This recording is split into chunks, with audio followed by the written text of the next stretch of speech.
we have some big stories this afternoon to get through and some interesting conversations to have. I hope you guys enjoyed the video. It's been a few days since I've released a news video, but I think you guys can see what I've been cooking behind the scenes, and I do have another special video out with the whole Chelsea Avengers later this afternoon, so have those notification buttons on, my friends. I hope you guys enjoyed the video, but very quickly, with the season literally starting for us this Sunday, now is your time to secure any of the excellent items from the club's collections over the summer period. We get ready for the launch of the third kit, which is out in the next few weeks, so get ready for that. But in the meantime, there's definitely something here for all of you. And if you guys are planning on making any purchases, use one of my links in the card above, description below, and don't forget to use Nini10 at checkout to get a full 10% off your final order. Now we start things off with the first reports, my friends, and let's discuss Marc Cucurella deservedly earning a contract extension. Now the news was broken by Fabrizio Romano, and as he says here, Chelsea have now completed the agreement with Cucurella for a new deal. He's seen as a key player on the pitch, a leader off the pitch, and really important for the present and future. His new contract is signed and sealed for Cucurella at Chelsea Football Club. And for me, I think this is a pretty significant deal, because as we know, Clearlake have used a incentivized performance-related deal where a lot of times we're buying young, buying early, offering lower base fees, but the whole promise is being you earn the money you want to make, right? If you develop, if you improve, if you get better, the contracts will reflect that. Now, at the time when Cucurella signed for us, Big Todd Body was dishing out these contracts, giving away this money for free, and you'd imagine that if Cucurella's agreeing to new terms, new extensions, that he must be earning more money, right? Maybe it's closer in line to what Reece James is on, or Ben Chilwell. We don't know right now, and it's a little bit disappointing that we have no real context or information behind how long this deal is, or the money he might be on. Now, is this potentially Clearlake looking to keep this type of details under wraps to maybe not kind of jeopardize any other negotiations they're doing with other players in the squad, like Caicedo and co, who are also negotiating contract extensions? Maybe, I don't know, but don't even take what I'm saying as gospel. It's just like off the dome thinking, because normally you do get an idea and you do get a bit of a perspective. But irrespective of all of that, Cucurella deserves this, and it's a reminder that how a manager uses you can ultimately decide whether you're going to be a hit or a miss. And under Maresca, I think one thing we've appreciated as Chelsea fans is Marc Cucurella's brain, his IQ on the field in all phases. And it's that IQ that is paramount to this system, that is used in its full utility. And it has such a big impact and benefit across the entire team, right? Maybe when he first came here, he was used as a more classic overlapping style fullback. He had some of his difficulties. Cucurella was very transparent about that. But under this system, with the way he plays, with what's required from him personally in his game, I think we're seeing one of the best defensive players in Europe.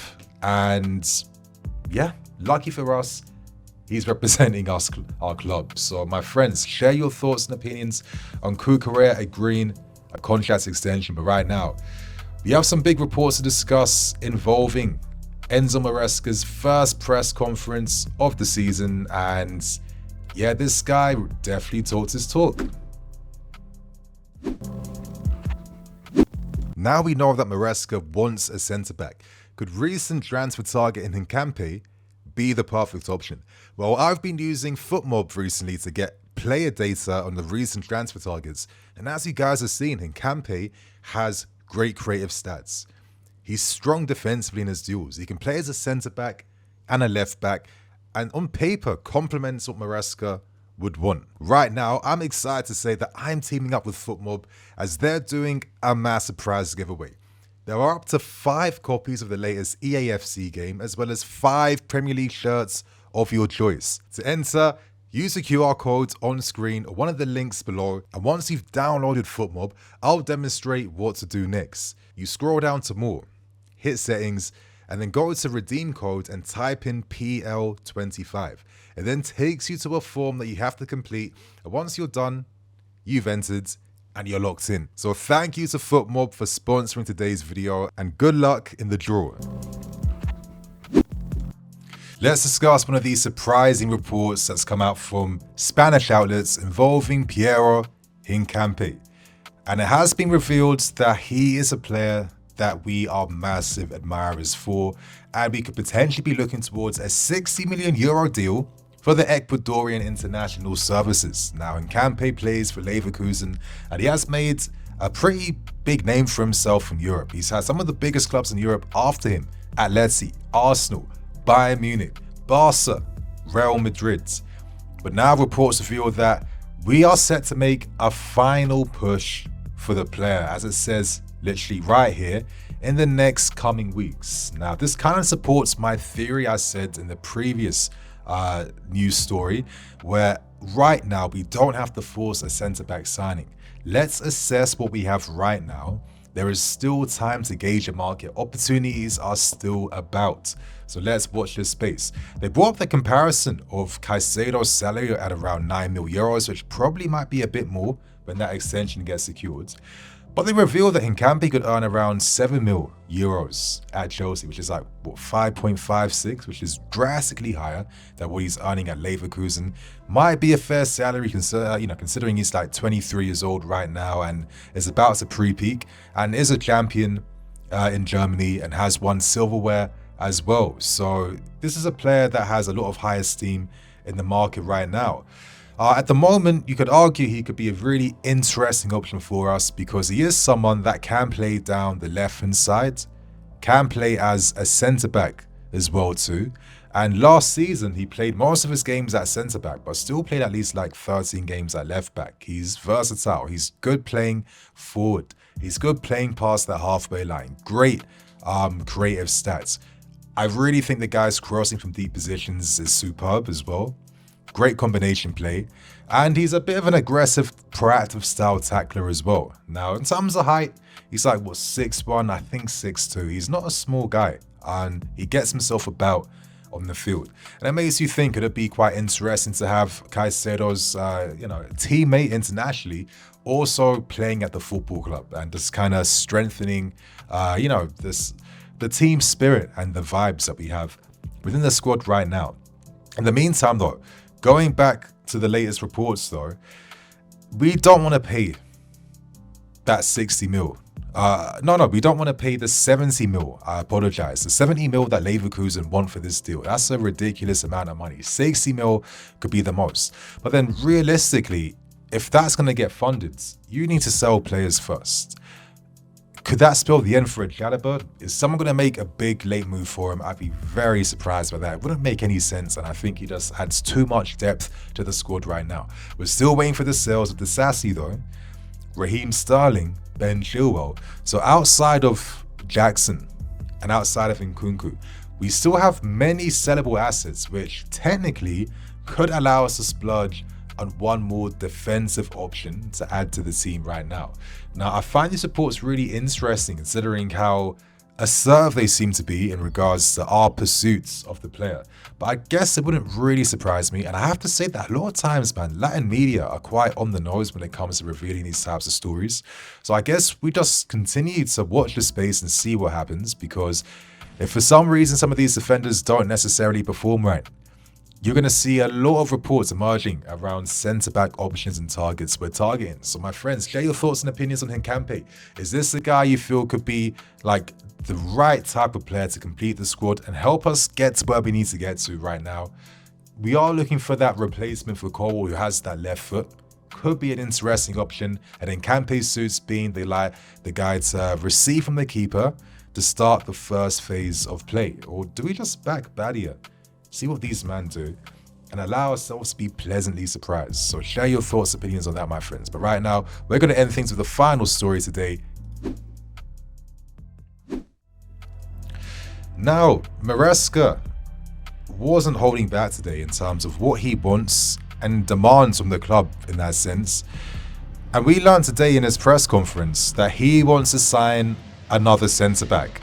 That is absolutely key for him. Hopefully the background noise hasn't been too distracting and my area's a bit mad when it comes to that stuff. But right now, I'm going to put his words verbatim on screen. Let's dissect them. And he talks about Levi Cole. Of course, Cole will be missing a significant amount of this season. Disappointing news, especially disappointing for Maresca, who says, listen, he is okay. I am aware that he has to be out for a long time. It's a big loss for us. You know how important Levi has been for us last season, for the way we play. We said many times that we are able to create chances and to attack in the right way. And if we are able to build in the right way, Levi was a huge part of our build-up, and now he is out. We are going to find a different solution. Now, the next question asked was, is it a different solution internally or externally? And he says we're trying to find a solution internally, but the club know exactly what I think. What do you think? I think we need a central defender. We are looking for an internal solution, but as I said, the club know exactly what I think. Now, I was telling you guys this in a lot of my previews throughout last season. Maresca is a smart guy thinking towards the long term. He knows that he doesn't have any foot to stand on if he's throwing and demanding opinions when he hasn't even survived the first season. The key to survival, achieving objectives and overachieving them, which is what he did last season, yeah? By helping us secure that Club World Cup. So now that he has a bit more clout now behind the scenes, I said, get ready for the moments where Maresca will be a lot more outspoken in terms of what he wants. And it's clear that he wants another central defender. But the question is, will the club bow to those demands? At the moment, priorities are on Garnacho and Xavi Simons. To ensure we get those players, sales are needed first. If I was to make a prediction, my prediction is a centre-back will be assessed near the final moments of the window. Now, we do know that there have still been those light conversations around Marc Guéhi. On paper, if there was a defender right now that complements exactly what Maresca wants, it would be Marc Guéhi. Not only is he a tick for Maresca tactically, he's a tick for the club in terms of his wage packet and his transfer costs. Of course, we have that 20% sell-on clause, which gives us a big discount. Guéhi gets to remain in London. He already knows the club, he knows Cobham, and most importantly, he may feel like there's a lot more assurance of game time coming to Chelsea right now, which is going to safeguard his World Cup spot even more under Thomas Tuchel, compared to going to Liverpool, where, you know, on paper, Van Dijk, Konate might be the main defensive duo. So let's continue to watch the space, but I'd imagine if you're Liverpool, you're hearing this news, you're going to ensure that you get Guéhi off that market ASAP. You're not wasting any time, because the longer things get delayed, the more of a chance we have. And right now, we are a hot club, an exciting club, and Guéhi will definitely feel like I'm good enough to get that number one spot. Maturity, leadership, excellent ball playing out from the back. I've made the comparison that for me, he's low-key kind of like a Cavalier style type of defender, where a lot of times I'm just so like preconditioned to just like look at defenders for their physicality and how they just like body man and dominate aerially. But you know, most of the best defenders, they have this. They've always had this. And I think the best defender we ever saw, John Terry, he didn't have the physicality to match, but he knew how to play. He knew how to position himself. He knew how to sharp his man. He knew how to kickstart the play. He had all those qualities. I'm not saying that Guéhi is on John Terry, but I'm saying that defensive IQ can trump physicality 10 times out of 10, in my opinion. So let's see the space right. But I don't think we can avoid the other conversation. But actually, before I get into that, you guys, take a little bit of time, comment below. Do you turn towards internal options, or are you turning towards an external one and the market to provide the cover Maresca needs? Because the argument is very fair, you know. We all trust Maresca. If he says he needs a player in his squad, should he not be backed now? Has he not earned that? You know what I mean? If we want to have a great season, is it going to kill us to get that defender? Let's see what happens. But from the club's position, it's not the first time that they haven't, I don't want to say bowed down, that's the wrong word, but they haven't given in to Maresca's demands, and we saw that this summer with our needs to sign a goalkeeper. Now, Maresca was really pushing for Magnon. He wanted an upgrade in goal. Well, the club feel like we have so many keepers right now. We strongly believe in Mike Penders. Is there any need to really force a goalkeeper signing when the options we have aren't too bad? I mean, if we want to keep things real, we could have bagged Magnon. It wasn't like they wanted 10 million more. We agreed the terms. We weren't far off. If we really wanted him, I think we would have signed him, but we didn't. And the club may feel, well, listen, you have great options here already. Benoit Badiashile, a player that I've said, listen, his career is just not really taken off yet, even though he's not flopping, because it's been start and stop due to injuries. But on the ball, this guy is an excellent, superb, classy player. And I think with more consistent access to minutes, all those brain rot moments, those Sanchez-esque moments, where the concentration just lacks for no reason, that can get eradicated out his game. It's interesting that Maresca, though, doesn't feel like internally those solutions exist, which is maybe a little bit surprising, right? You're looking at Josh Achimpong, who was tested out recently against, was it Leverkusen or Milan? Can't remember the top of my head right now. I thought he looked quite promising there. I think Tosin Adarabioyo, he has been that backup to Colwell playing in that position. He might lack maybe the mobility, which can be an issue at times, but on the ball, the line breakers are crisp, they're sharp, they're sexy. That can't be denied, right? Heto is more of like a left-sided centre-back, but he's 19, he's moldable. Yeah, let's not act like at 19 his game's complete. There's things he can add to his game, things he can improve upon. And is there an argument that managers sometimes are also judged by how they adapt to situations instead of just constantly managing when conditions are 10 out of 10? Because life isn't like that. And if every manager had 10 out of 10 conditions, you'd be surprised by where you're seeing clubs in the table right now. Let's keep it real. So I think it's a really interesting one. I think the club, if I was to gauge the situation now, they're not ruling out signing a centre-back. I think they'll pursue that as the windows come into an end. And then we'll see what money we have from players we've sold, deals that we got wrapped up first, and then options available in the market. But I think in the meantime, it makes the most sense to just kind of assess how defenders perform at the moment. Have patience that Badia comes back soon. Let's see what Fofana does. I think you give this guy one more season to fully judge. And let's be serious, you guys. I think we can survive at least until the January window, in my opinion, in terms of assessing the defensive options we have at the club right now. So how are you guys feeling about what Maresca had to say? Share your thoughts and opinions. It's a really interesting debate right now, and I'd love to gauge as many of your opinions as humanly possible. And we have some big news surrounding Christo Nkunku. Finally, some motion is happening right now. Some movements are taking place, and we are learning that Bayern Munich have accepted that they will be making a move for Christo Nkunku. Now, the efforts to sign Voltemada failed horribly.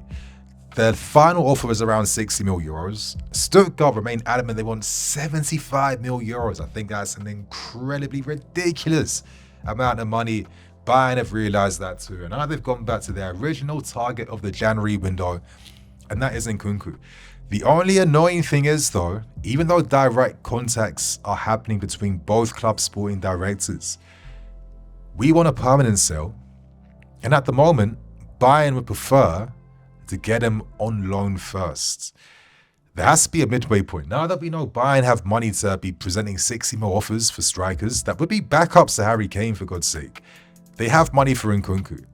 With Musiala now out, with their pursuits kind of in vain at times in signing offensive options, I think Nkunku, the master of the Bundesliga, makes the most sense for them, in my personal opinion. And as we know, Nkunku is key to the Simmons deal finally going through. We can finally accelerate on things. So I think we have to be really careful with what we do. The market for Nkunku isn't as big right now. Bayern present a really clear opportunity to sell him. Let's look at some interesting possibilities. Is there an alternate universe where we do decide on potentially agreeing to a loan, but it has to come with an obligation to buy after a certain amount of minutes or game time? That could make sense. do we get desperate? Do we maybe just bank on the fact that Nkunku, who was already completed the Bundesliga, is most likely going to cook for Bayern, and he'll play so well that they'll be forced to have to buy him? That could be a possibility, but we know that our directors like certainties. They like guarantees. Don't really be betting your money on something like that, right? Ideally, I'm thinking Bayern coming with that bids, and the £40 million we want is a lot less than the 60 million we were asking for in January. And, you know, I think if you're Nkunku, you want to go somewhere where you're going to be safe now for the next few years. You don't want to go out on loan and then come back to Chelsea and deal with this and deal with that. He wants to leave. The club are accepting his sale as well. It's up to us now to find a good agreement with Bayern Munich. But with the options dwindling for them in the market right now, yeah, let's hope they can strike a deal for Christo, and hopefully Christo goes back and finds himself again in his career. So my friends, that is all the reports and stories today. Make sure you guys download FootMob as well. Hope you guys enjoy, and I'll catch you today with more big uploads. Love, cool.